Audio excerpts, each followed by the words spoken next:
is Wendy Johannes. I live out in Idaho, and I'm really excited to share some tips with you today that will hopefully simplify the writing process for you.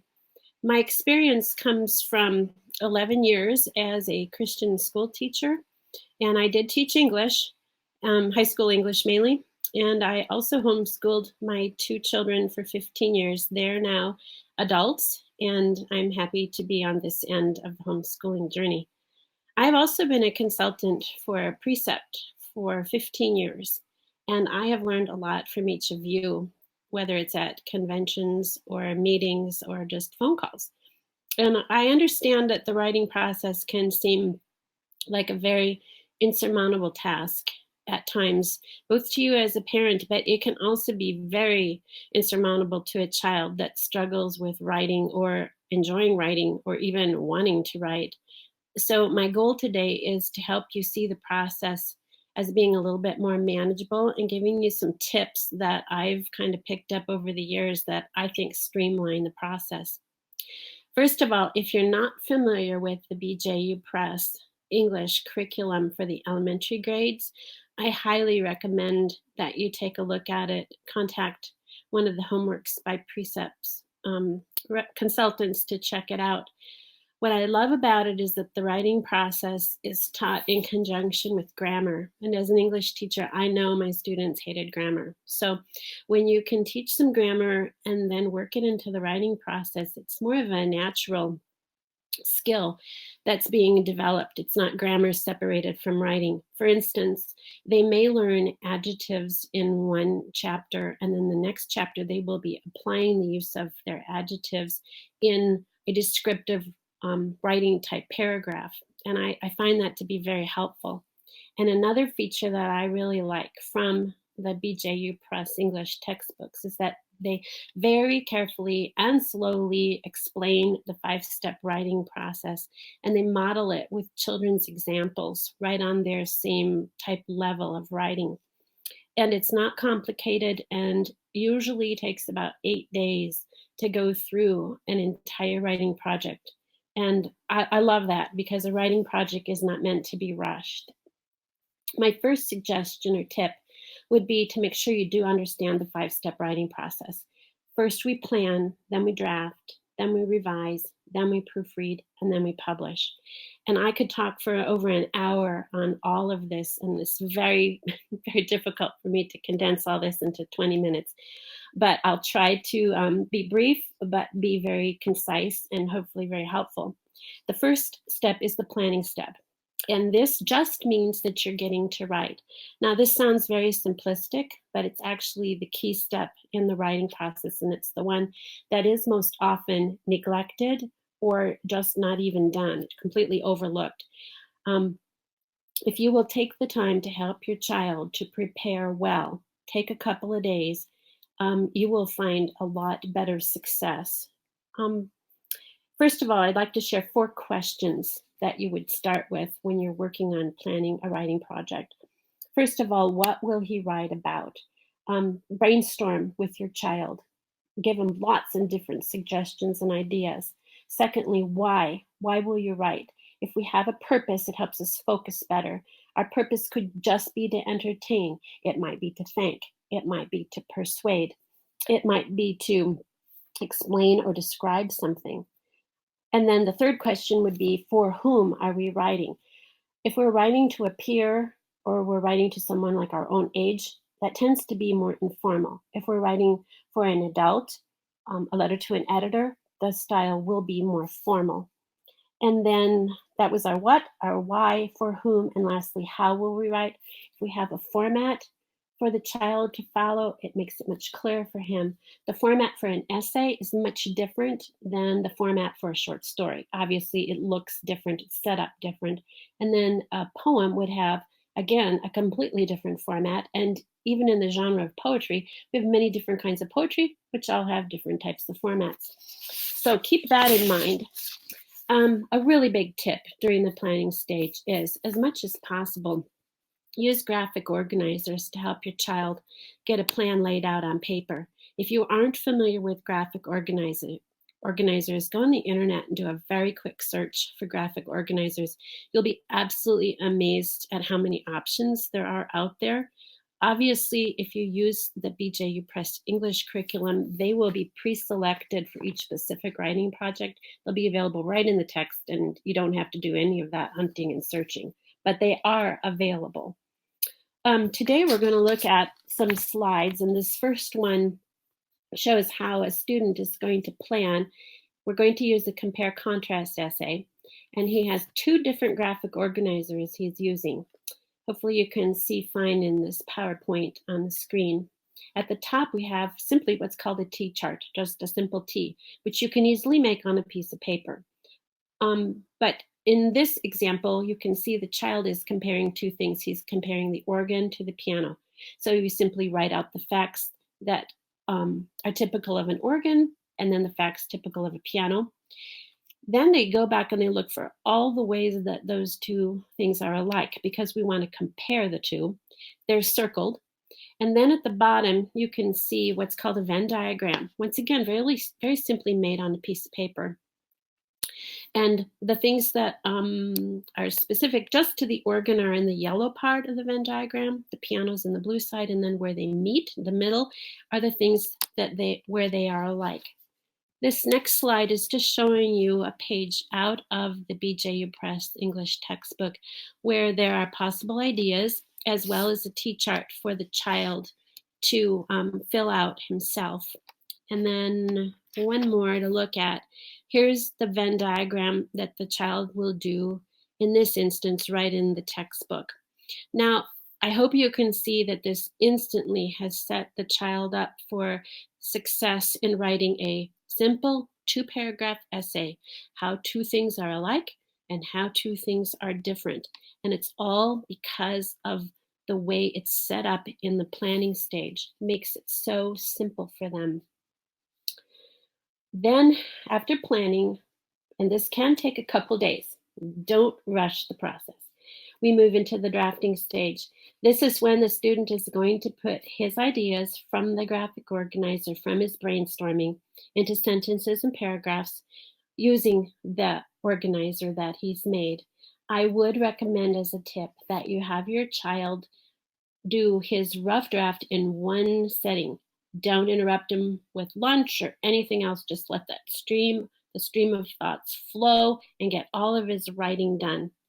A really big tip that I would like to emphasize is as you're writing any rough draft, to skip a line between each line. Right, skip, right, skip. And we'll talk about that in a further step down, why it's helpful to do that. And then my big tip to mom is when you see the rough draft, do not worry or stress about the spelling, the punctuation, the lack of sentence structure, whatever it is. That's not what we're working on now. We're working on content. When that draft is complete, then we go to the revising stage. I have several tips here for you. This will take us a little bit more time, but the revising stage is when they improve their content. Once again, it's not when they're working on the mechanical skills. They're working on content. So to help them, I have some questions that are helpful. Some are more specific to other projects, but first of all, you could print them out. You could ask your child out loud as he looks at his work, ask himself, have I left something out? He could also say, have I put in too much information? Is it easy to listen to, or are the sentences too short and choppy? Or are they getting too long and rambling? It's very helpful to read the writing out loud. When you read it out loud, you can hear the short, choppy sentences. You can also hear that a sentence is going on and on and on and rambling. And the child will be aware of that more easily than just reading it silently.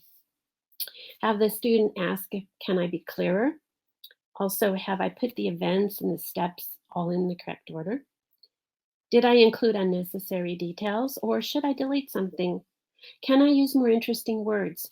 And this is when I love to suggest that you introduce a thesaurus to your child, not the big thick one. There are some for children, really big plus to using the BJU Press English curriculum is that there is a thesaurus in the back of their student work text. It's highlighted on the sides with an orange tab. It's really easy to find. It's not overly long, and it is on that child's learning and reading level. But they can easily go back there and find more exciting words to use. And they love to do it because kids like big words or interesting words. It gets them away from using fun, or it was really good and we had a good time. So that's a really great tip. If possible, not every time, but in a lot of your writing projects, you could have your child have a writing conference with a peer or with you, but it would be nice if it was with someone else to sometimes take that burden off of you. So another adult, someone that's willing to share their feedback. They have a twofold purpose as they would have this writing conference. We want them to compliment something and say some positive things. And some ideas would be like, I really enjoyed reading that part about, or I never knew this and I learned this. Or they could say what their favorite part was and why they liked it so much. Well, those are complimentary things, and that will encourage the child. But also, they need to learn to accept some constructive criticism and suggestions. So if that helper could ask questions like, that really confused me. Maybe you could have added more about this, or try saying it this way. And those are some really constructive ways that will help their child focus on their content and improving it. And one more kind of big tip. If you use the BJU Press English curriculum, you will find that they teach the children to use proofreading marks. And they're really fun. If you're not familiar with them, it's really easy to find a list of them at internet search.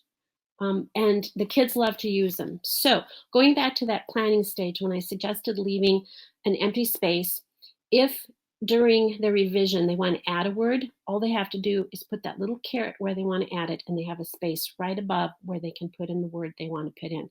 If they need to add a whole sentence or a phrase, once again, they can do that. If they were rambling and they need to delete, they love doing that little delete mark. If they need to move something, because we have those spaces, it's easier to move. You will love having them do this for two reasons. Once again, we get away from that scribble, I don't like this, or erase, and the paper tears.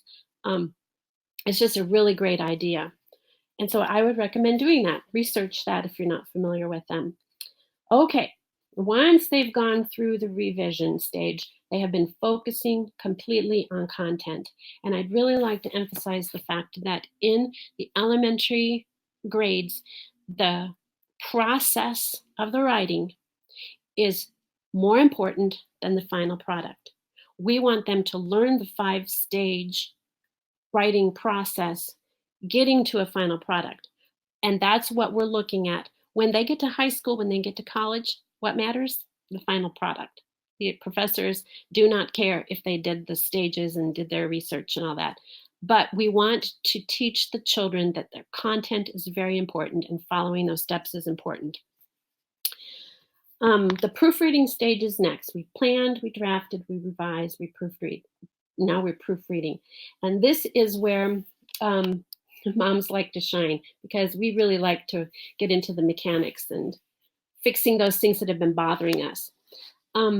I put up a slide here.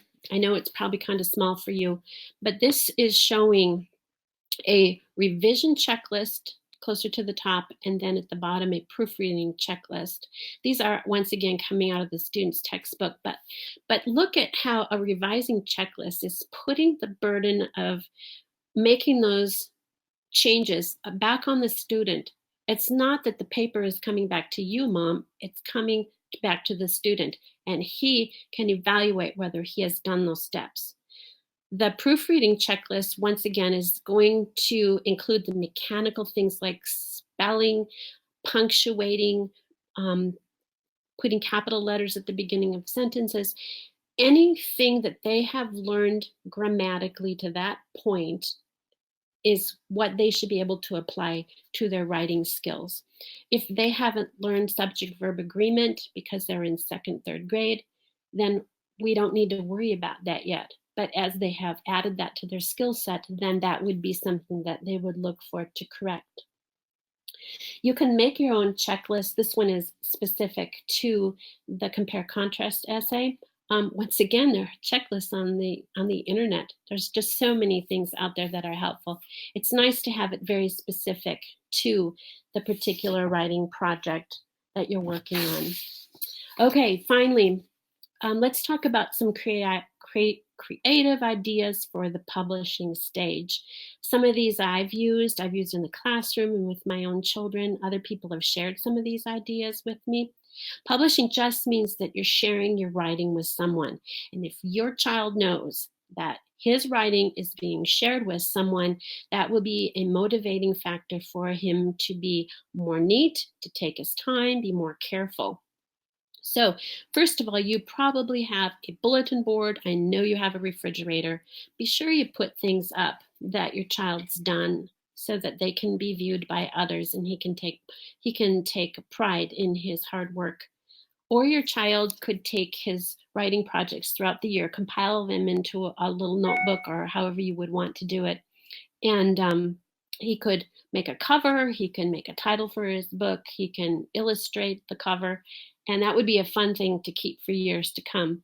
If he wrote a short story, the short story could be illustrated.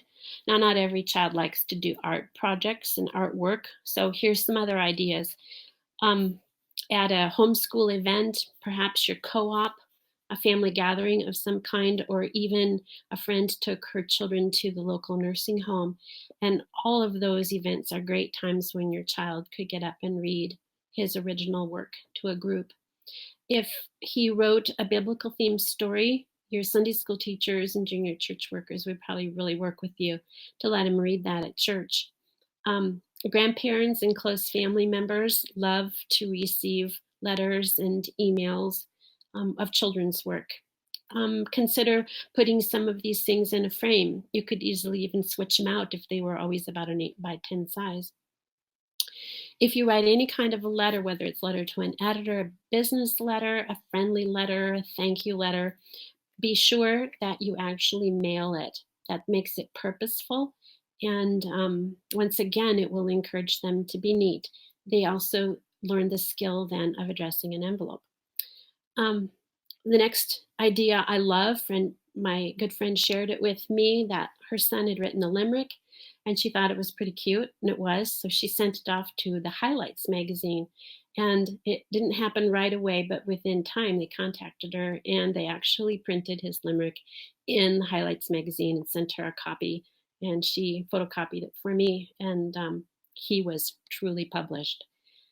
If you have a website, family website, or a blog, that's a great place to post children's work. Or, I wish I could have done this, but 20 years ago when my daughter was a little girl, it was not easy to video like it is now. But with your phone, you could easily video your child reading his work, and you could compile a little digital folder, which would be really fun to have in coming years. So now we've gone through each step of the writing process, and I really think the best tip nowadays is the fact that we have rubrics. If you're not familiar with a rubric, you will want to find out more about them. This slide I put up is the rubric that goes with the compare contrast essay we've been talking about. So if you were looking closely at the writing process section at the top, it will mention specifically that in the planning stage, the student made the Venn diagram. And then the published copy has more of the proofreading type things that we would want to emphasize. A rubric can be used many ways, but it's a way to evaluate a writing project without any of the subjectivity coming into it.